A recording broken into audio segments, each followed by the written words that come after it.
The Iowa caucus is over. Donald Trump was the clear winner with 51% of the vote. And the media is not happy. We're going to talk about that here today on Speechless.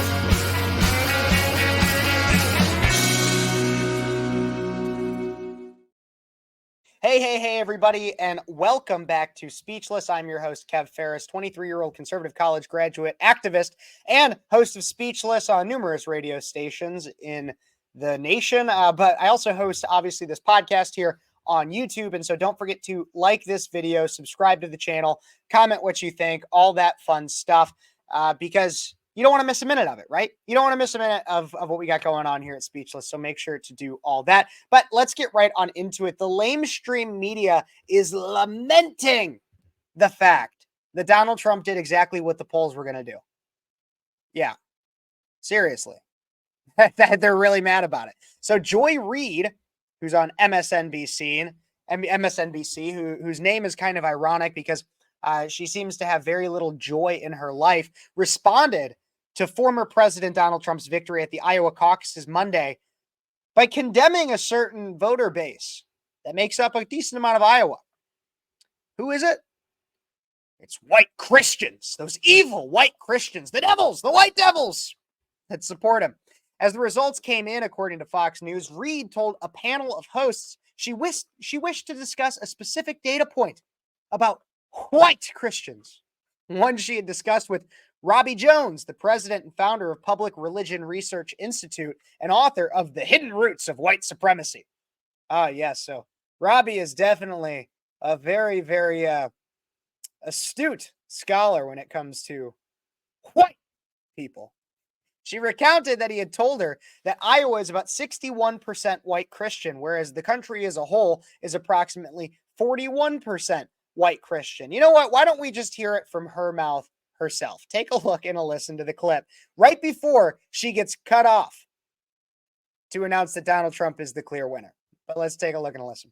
But, I feel like the important sort of data point, and Steve talks about it a lot. He's going to probably talk about it a little more tonight, is that these are white Christians. Okay, can we also point out real quick that so the left always loves to talk about cultural appropriation.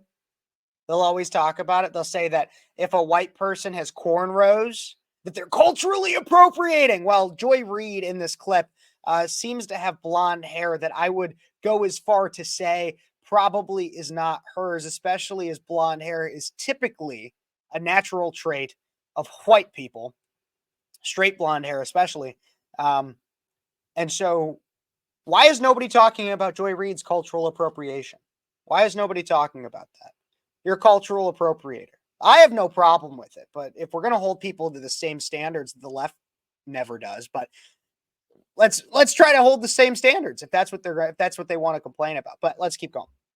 That this is a state that is overrepresented by white Christians that are going to participate in these caucuses, yes. Especially tonight. Earlier today, reached out. Okay, first off, she says that it's overrepresented. It's overrepresented by white Christians. Let's consider that word choice there. It's overrepresented. That would mean that there's too much representation of white Christians in Iowa. Okay.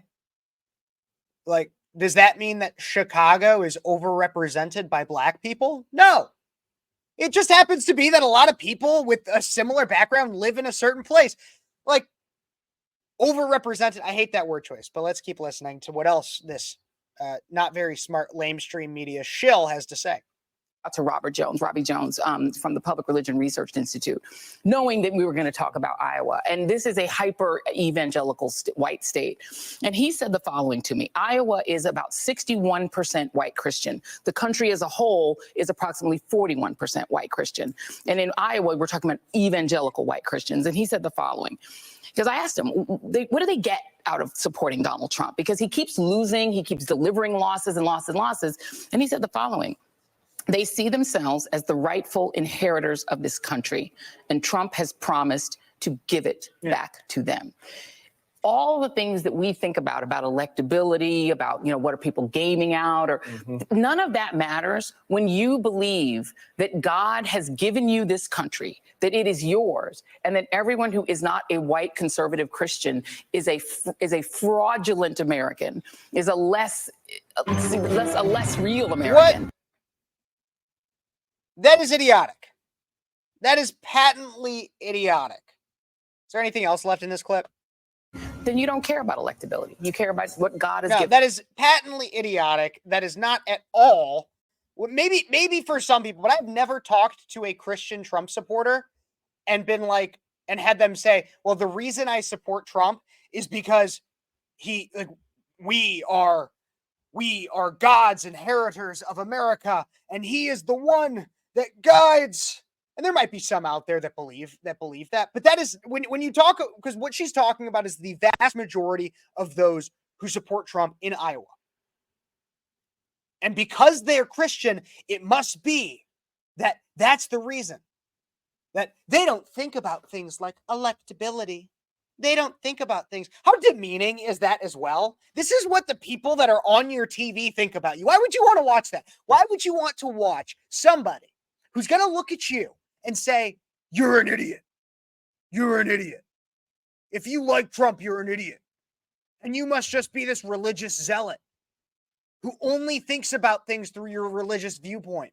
And that it can only be about religion for you. Look, here's the thing, and I've said this a lot, and I've said it about people that are very religiously culty about Trump.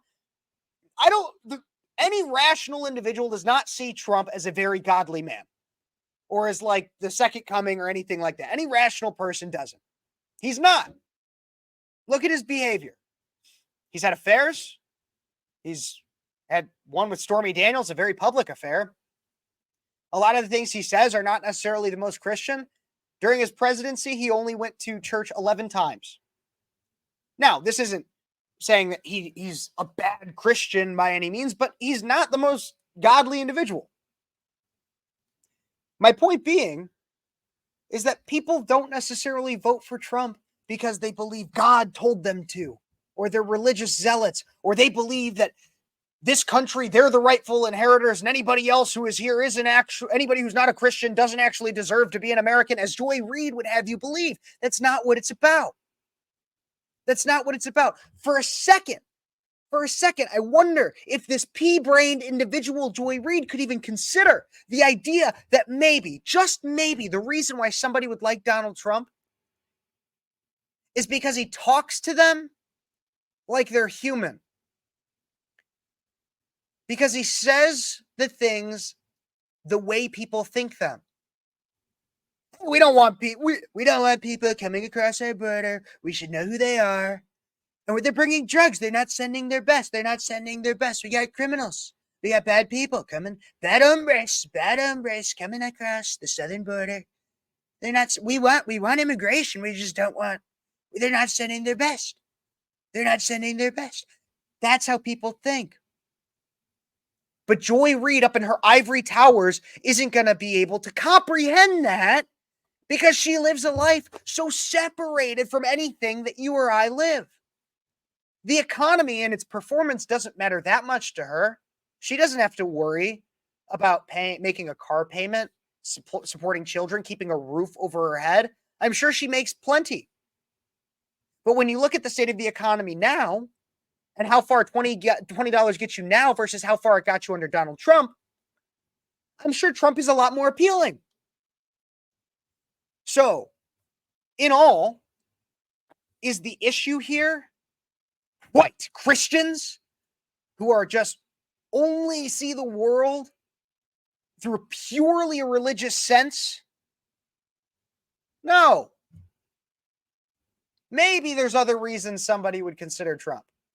But to her, the only reason somebody would truly consider Trump, because what she's doing there is not laying out, I don't understand. No, what she's doing there is she's trying to say that the only reason anybody would actually vote for Trump is white supremacy.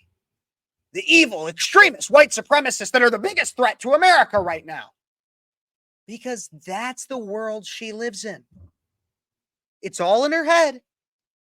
But she's got enough people within this little bubble that it's strong enough to where it's not going to be easy to pop. But let's see what happens in 2024. And maybe we'll be able to pop it. I don't know. What do you guys think? Let me know in the comments. Don't forget to like this video, subscribe to the channel, comment what you think. As always, share it with your friends. And until next time, I'm Kev Phares. God bless you. God bless America. You've been watching Speechless.